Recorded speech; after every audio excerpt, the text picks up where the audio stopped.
दृश्य एक check in आधी रात होने वाली थी जब अदील ने खाली राजमार्ग पर खुले एकमात्र मोटल में चेक इन किया।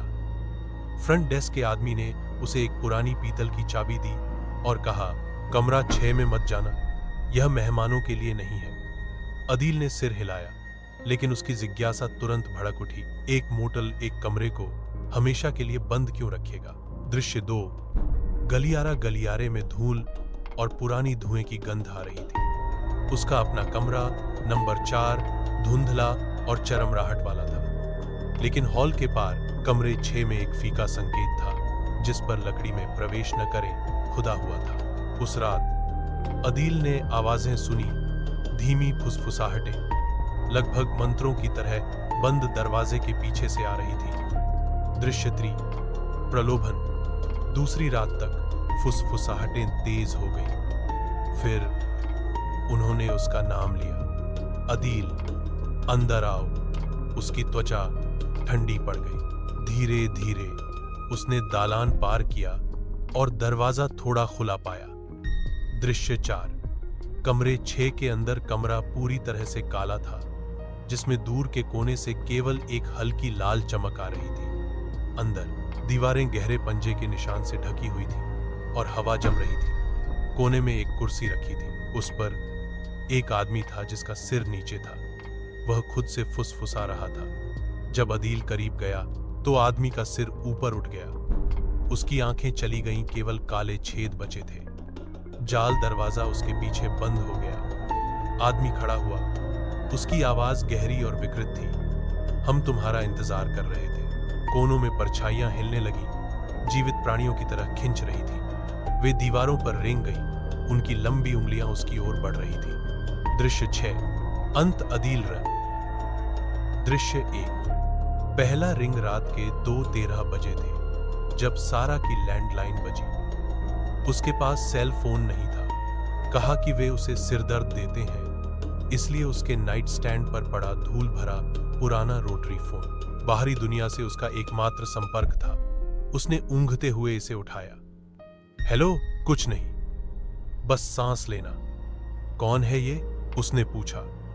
लंबे विराम के बाद एक आदमी की आवाज फुसफुसाई, बाहर निकलो। सारा ने फोन पटक दिया। कांप रही थी। उसकी खिड़की के बाहर कोहरा इतना घना था कि वह सड़क के पार स्ट्रीट लाइट मुश्किल से देख पा रही थी।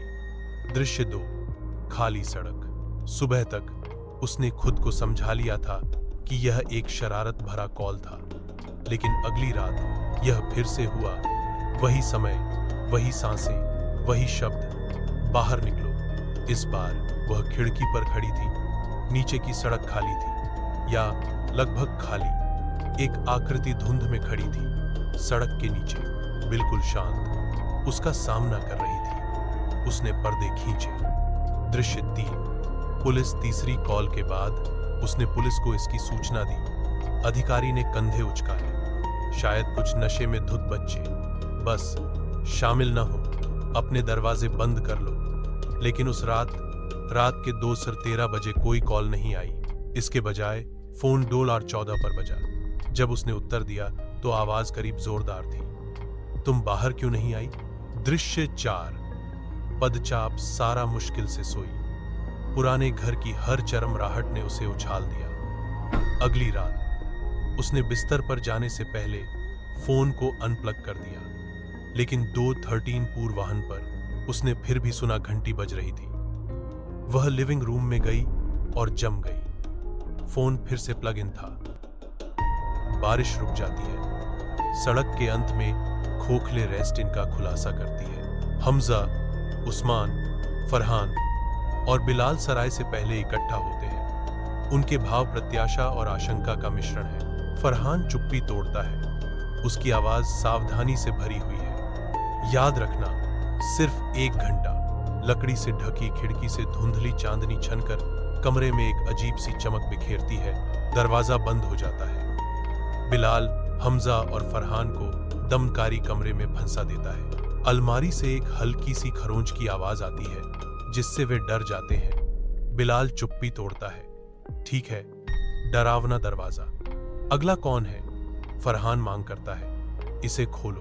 हमजा को कोठरी खाली मिलती है, एक शून्यता जो केवल बेचैनी का वादा करती है। दरवाजा जोर से बंद होता है, एक ऐसी आवाज जो हमजा को अंदर तक डरा देती है। आप यहाँ क्यों आए?